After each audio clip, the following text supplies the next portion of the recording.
Então, sempre pedindo ao Senhor uma direção para esta reunião, né? E o Senhor trazia ao meu coração a palavra arrependimento.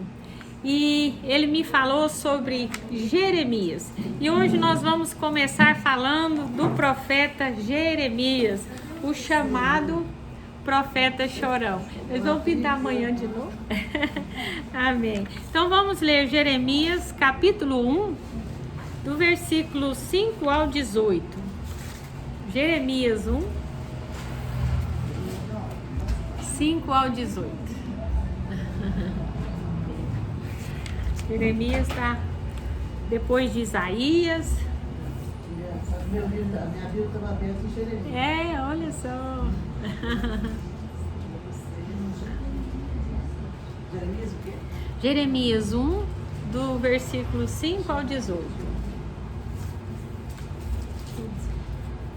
Todos já acharam? Jeremias, mais no meio da Bíblia, depois de Isaías. Então vamos lá. Então fala assim, do 5 ao 18. Antes que eu te formasse no ventre materno, eu te conheci.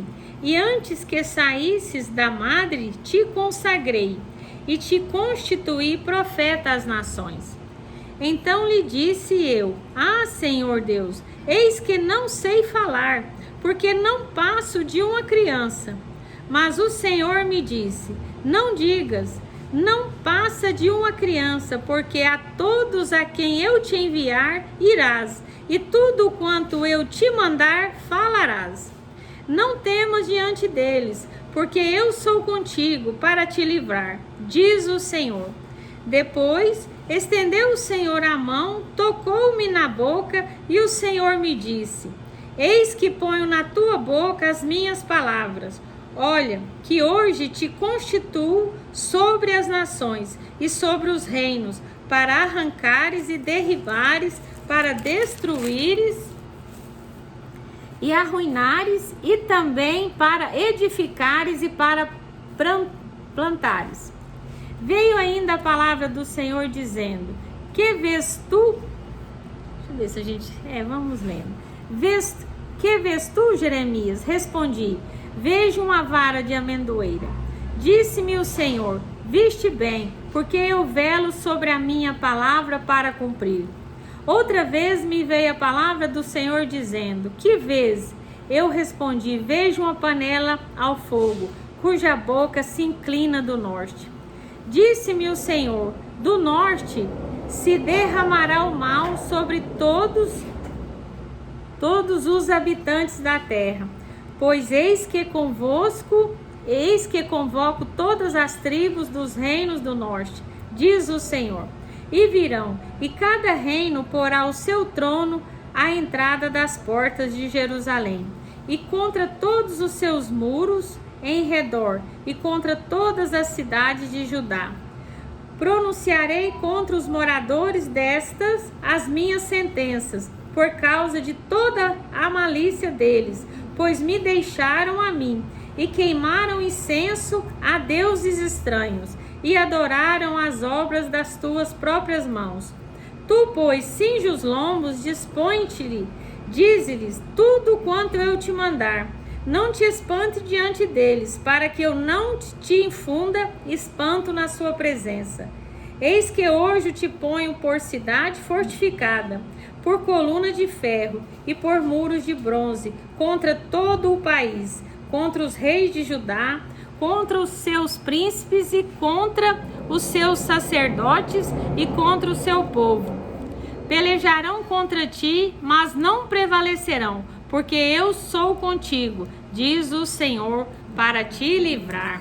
Aleluia!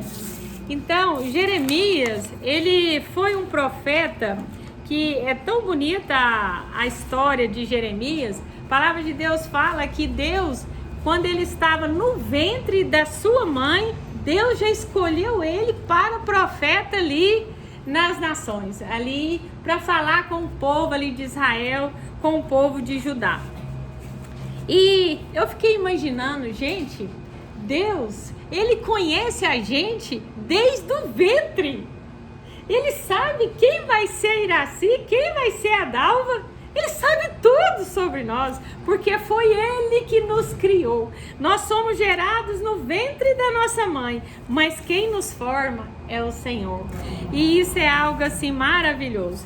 E diante da palavra de Deus, Jeremias falou: eis-me aqui. E Jeremias, eu acredito que ele foi escolhido por Deus por causa do coração dele. Jeremias é chamado na palavra de Deus como o profeta chorão. Ele tinha que falar com o povo e ele ficava chorando de dor do povo, porque o povo não estava no pecado, o povo não queria se arrepender de forma alguma, e Deus falando: ó, vai vir juízo, vai vir isto, vai vir aquilo, e fala com eles. Só que o povo, o coração do povo é como o coração de hoje. O coração do povo daquela época e do povo de hoje está no mundo. Eles não enxergam as coisas espirituais. Eles vão padecer porque só enxergam aqui na terra, não enxergam do outro lado. Esquecem que Deus vê todas as coisas, que nada passa oculto aos olhos do Senhor. E ali, Jeremias, Deus usava ele com palavra dura: eu vou mandar eles para o cativeiro, e Jeremias, você não vai ter filho não, você não vai ter filho nem esposa. Por quê? Porque os filhos dele certamente iam virar escravos, né? Então Deus falou: não quero que você tenha filho, não quero que você case, e você vai ser boca minha aí para o povo de Israel. E, gente, se tem algo que nós precisamos pregar, que nós precisamos entender, é que nós precisamos arrepender todos os dias do nosso pecado. Porque nós pecamos, gente. Nós pecamos no olhar, no pensar, no falar. E nós pecamos, gente. Nós, se não fosse a graça de Deus, nenhum de nós seria salvo. E Jeremias, ele falava: ó, vocês precisam arrepender, vocês precisam arrepender. E o que Deus nos fala hoje? Que hoje nós somos os Jeremias aqui da terra. Nós fomos chamados para anunciar o evangelho, e nós precisamos pregar o evangelho e falar para as pessoas: olha, se você quer bênção nessa terra, você precisa arrepender, você precisa começar a viver uma nova vida em Cristo Jesus. E eu achei tão interessante que Jeremias, quando ele estava ali pregando e falando para o povo: arrepende, primeiro ele foi nos governadores, nos sacerdotes. Então Deus falou: vai que eu te dou o respaldo. Por quê? Quantas vezes nós estamos na igreja, nós falamos: eu sou de Deus, eu sou crente, eu sou uma crentona e tal, mas as nossas atitudes não se condizem com aquilo que eu falo que eu sou. E ali na época de Jeremias era a mesma coisa. O povo ia na igreja, mas ao mesmo tempo queimava incenso para os outros deuses, dava culto para os outros deuses. Então nós temos que nos avaliar a nossa vida, como que nós estamos diante de Deus, e nos arrepender e pregar para as pessoas: olha, é preciso arrependimento. Qualquer hora pode vir um grande juízo sobre a terra e nós precisamos mudar. E a gente fala: não só vocês, eu também preciso mudar a cada dia, para que Deus não venha com juízo como está vindo sobre a terra. Porque a gente recebeu aí, eu acredito, com o Covid, juízo de Deus. Por quê? Porque o povo não muda, gente. O povo não quer mudar. Eu lembro que quando veio o Covid, vinha a presença de Deus, e Deus me levava para o livro de Ezequiel, e era o próprio juízo de Deus sobre a terra. E eu lembro que eu comecei a colocar nas redes sociais, e depois eu fui meio taxada, eu tirei meu nome lá nas redes sociais. Mas tudo que Deus trazia ao meu coração aconteceu, e depois as pessoas viram que era isto mesmo. Porque as pessoas vê Deus como amor. E ele é amor, mas eles esquecem que Deus é juízo. E como que a gente, às vezes, vê o nosso filho, filhos nossos fazendo qualquer coisa errada, quando eles são menores, a gente faz o quê? A gente castiga. E o mundo, gente, é como se eles fossem meninos. Eles perecem porque falta o conhecimento deles. E então eles perecem. E quando os filhos da gente precisavam de correção, e às vezes precisa ainda hoje, a gente corrige. E a gente corrige por quê? Porque a gente ama. E Deus é a mesma coisa. Por que que ele às vezes tem que corrigir a terra? Porque ele ama. Não precisa ler, mas em Mateus 16, 26, se alguém quiser abrir, pode abrir. Eu vou estar lendo aqui para vocês. Mateus 16, 26. Mateus 16, 26. Fala assim: pois que aproveitará o homem se ganhar o mundo inteiro e perder a sua alma? Ou o que dará o homem em troca da sua alma? Então, a gente entende que o mundo, ele está voltado para o mundo. Eles não estão voltados para Deus. Eles querem trabalhar dia e noite e se preocupam muito com o seu trabalho e esquecem de Deus. Esquecem que Deus é em primeiro lugar nas nossas vidas. Então a gente tem que focar em Deus, não é nas coisas desse mundo. Quando a gente foca em Deus, quando a gente trabalha para o Senhor, as outras coisas vão sendo acrescentadas na nossa vida.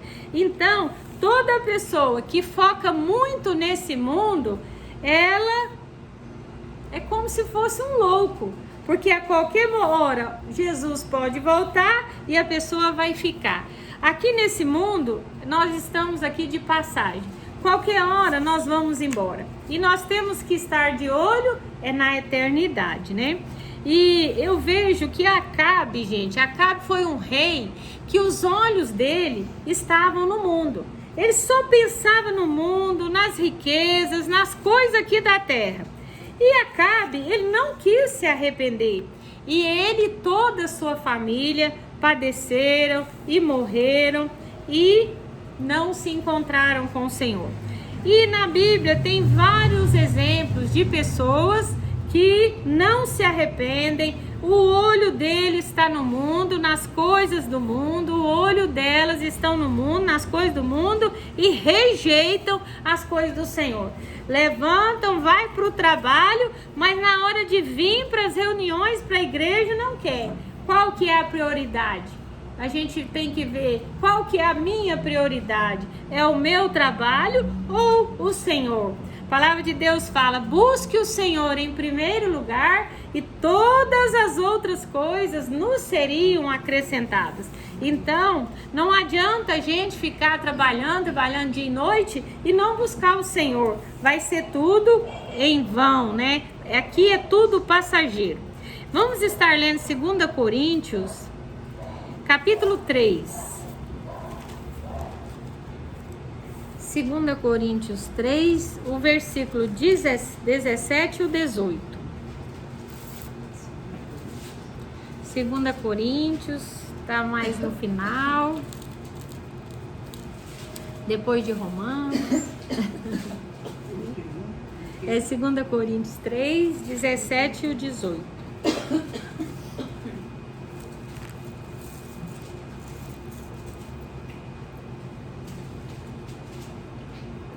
Então, fala assim a palavra do Senhor. Ora, o Senhor é Espírito, e onde está o Espírito do Senhor, aí a liberdade. E todos nós, com o rosto desvendado, contemplando como por espelho a glória do Senhor, somos transformados de glória em glória, na sua própria imagem, como pelo Senhor, o Espírito, né? Então, nós fomos chamados, né, ao arrependimento. A gente precisa estar arrependendo nas nossas vidas e buscando o Senhor. Quando a gente anda muito com uma pessoa, a gente acaba ficando parecido com ela. Por isso que a gente não pode andar com ímpio, senão você vai ficar parecido, né? E quando a gente anda com o Senhor, a gente vai ficar também parecidos com Ele. E a gente vai andar com Deus, querendo as coisas de Deus, sabendo que Ele é rico, que Ele é dono dos céus e da terra.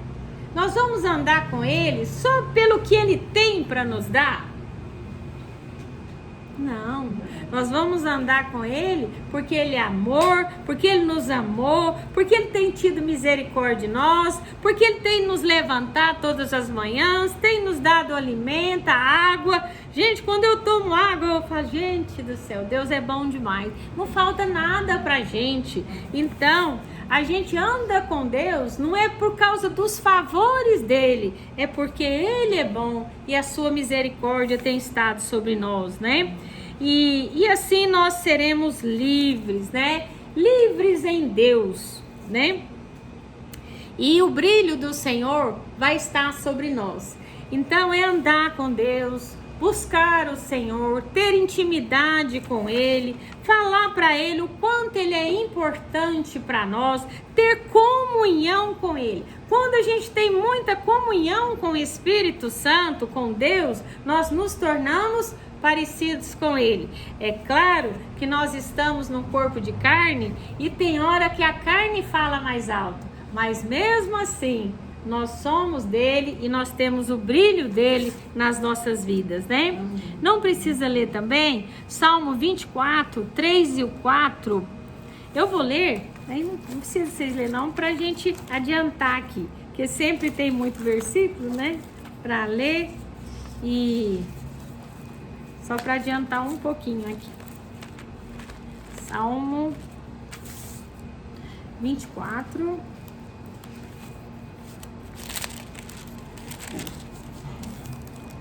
O 3 e o 4. Fala assim: quem subirá ao monte do Senhor? Quem há de permanecer no seu santo lugar? O que é limpo de mãos e puro de coração, que não se entrega a sua alma a falsidade, nem jura dolosamente. Então, assim, quem pode entrar no santo lugar? Quem pode estar ali sempre na presença do Senhor e ser ouvidos pelo Senhor? Aquele que é limpo de mão e puro de coração.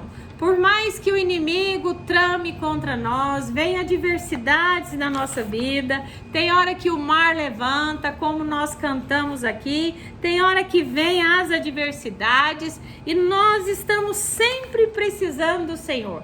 Andamos com Ele não é pelos favores dele, é porque nós amamos Ele e reconhecemos quem nós somos diante dele, que Ele é o Todo-Poderoso e que Ele é digno de tudo nas nossas vidas, né? E então a gente tem que estar com o coração limpo. Vem um problema ali, vem um problema aqui, e o importante é a gente chegar diante dele, sempre de coração limpo. Ah, mas Senhor, eu pequei ali e a carne veio. Se arrepende, volta atrás e continua na presença do Senhor. Não deixe o inimigo te tirar da presença do Senhor.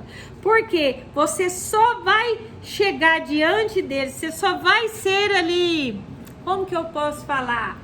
Ouvido por ele quando o seu coração estiver limpo, quando você tiver pureza no seu coração, nas suas mãos, limpos de mão e puros de coração.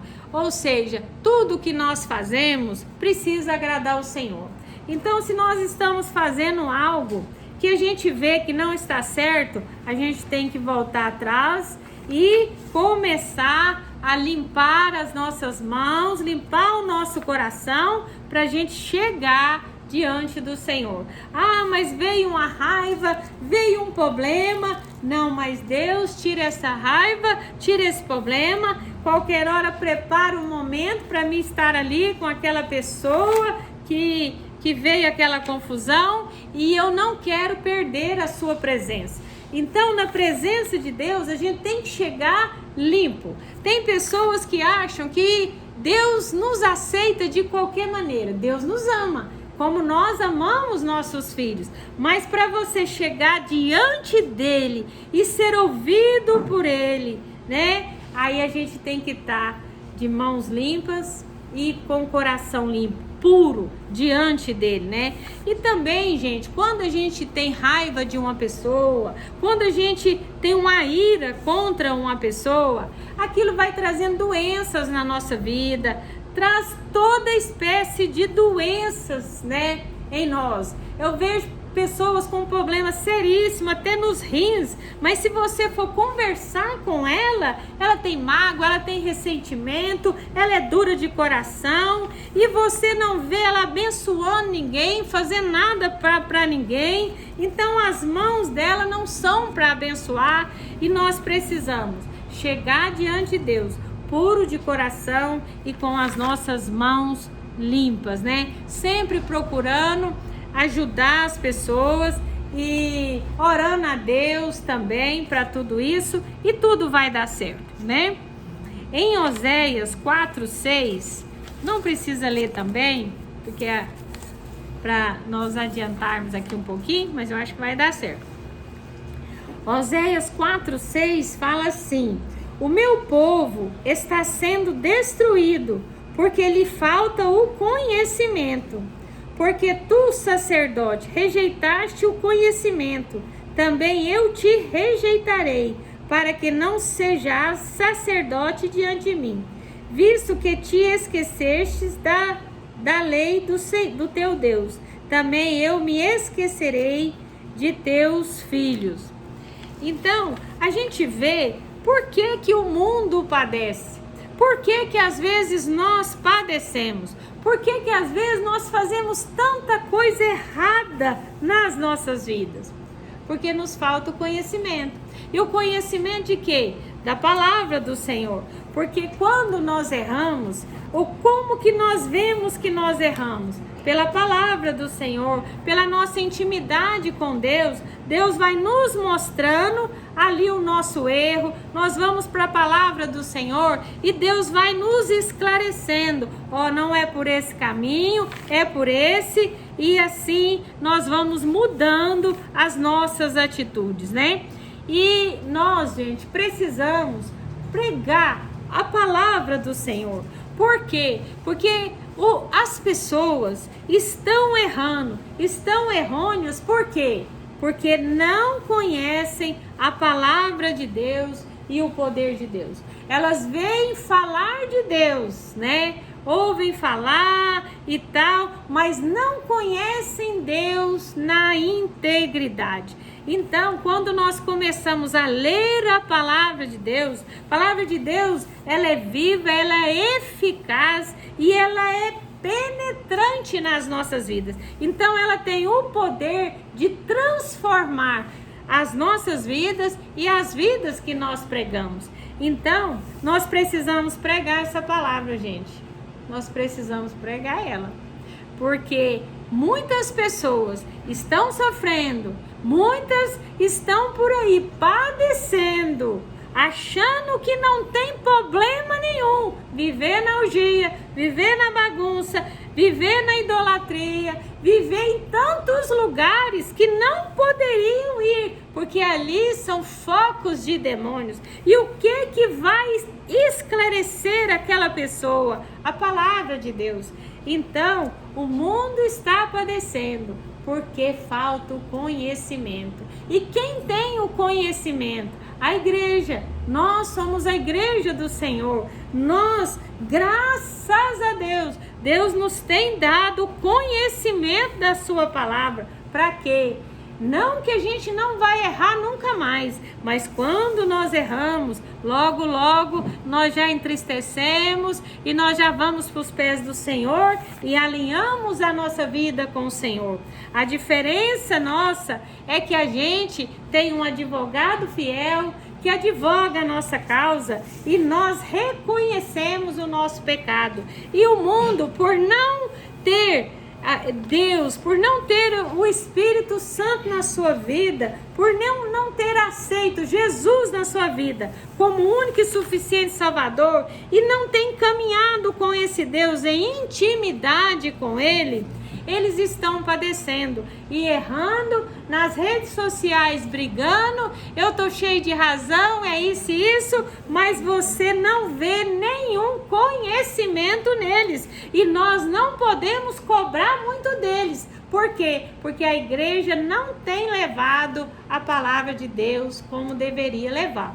Então, às vezes, nós somos bons para apontar o dedo, para julgar, para falar, mas nós devemos ir para as redes sociais, nós devemos ir para o YouTube, para os WhatsApp e falar da palavra de Deus, porque é a palavra de Deus que vai transformar as vidas, que vai transformar todo mundo. A palavra de Deus, ela é transformadora. E quando nós pregamos ela na integridade, nós vamos vendo arrependimento, nós vamos vendo confissão de pecado e nós vamos vendo transformação.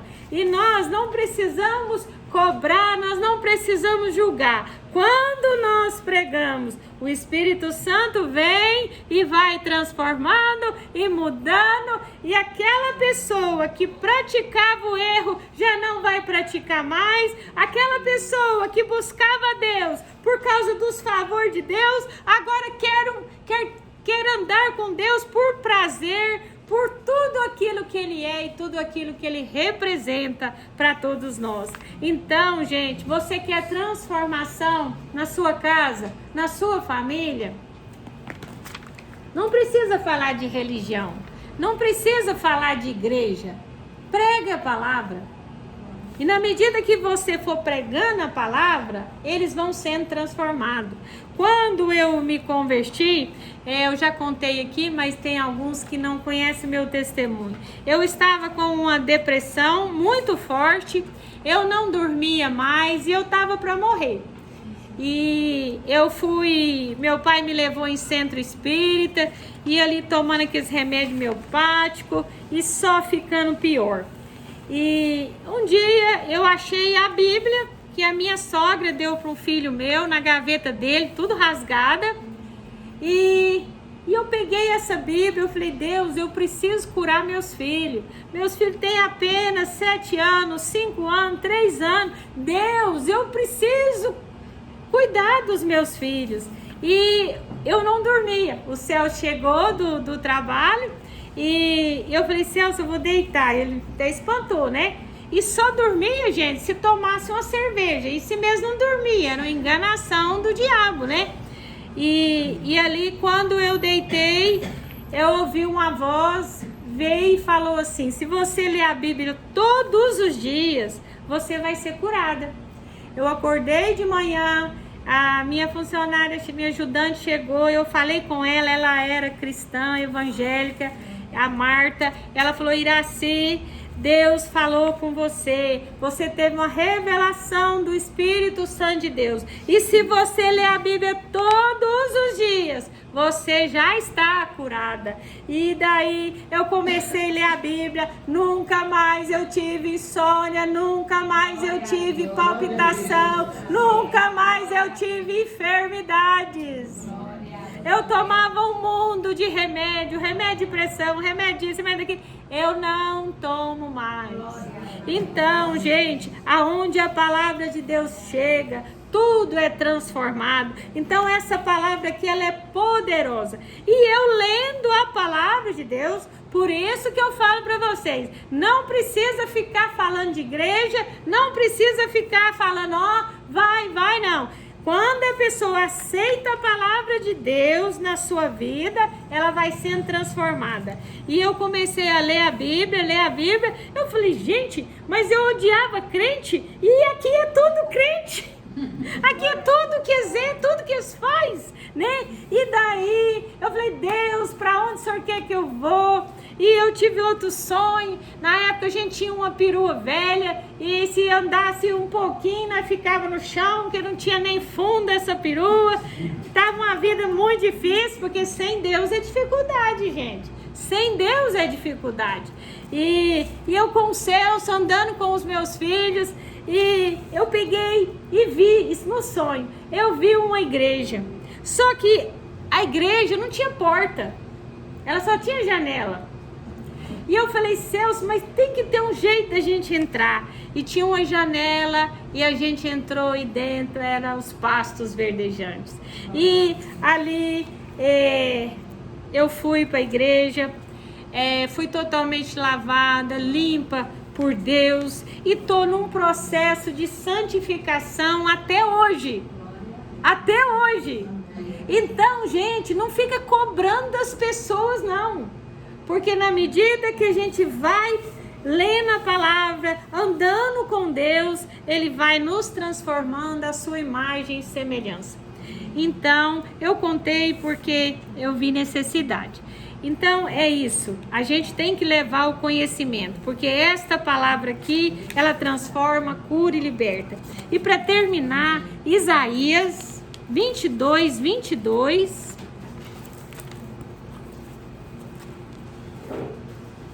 Isaías 22, 22.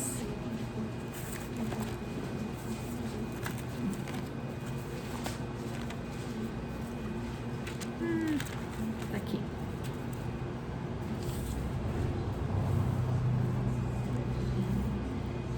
Vou ler somente o 22, que fala assim: porei sobre o seu ombro a chave da casa de Davi. Ele abrirá e ninguém fechará. Fechará e ninguém abrirá. Vamos ler somente esse versículo. Então aqui conta a história de dois servos, né? O servo Eliaquim e o Sebna. E esses dois servos, Eliaquim, ele era um servo fiel, que ele andava com Deus em fidelidade a Deus. Ele queria Deus, ele não queria mais nada, ele queria Deus. E Sebna não, Sebna ele era um servo que ele olhava para as coisas do mundo. Ele era um pouco arrogante, ele gostava assim de tantas coisas, nada a ver. E eu não vou contar toda a história deles. Mas Deus ele se agradou de Eliaquim. E Eliaquim foi chamado na palavra de Deus como mordomo fiel de Deus. E Deus falou assim: eu vou te entregar uma chave, a chave de Davi. E essa chave, aqui fala, né? A chave que... Vou ler aqui de novo, 22, né? Porém, sob o teu ombro a chave de Davi, ele abrirá e ninguém fechará, fechará e ninguém abrirá. Então, ele estava com o quê? Com a autoridade de Deus sobre a vida dele. E ali, Deus honrou ele pela sua fidelidade que ele tinha com Deus, né? E Deus, gente, ele tem nos confiado o reino dele. A igreja do Senhor, ela tem a chave de Davi nas suas mãos. A chave que abre e ninguém fecha, e que fecha e ninguém abre. E a igreja, mas a igreja fiel, que está na igreja, não é para fazer confusão, não é para nada disso, é para ser servo ali, dentro da casa do Senhor, né?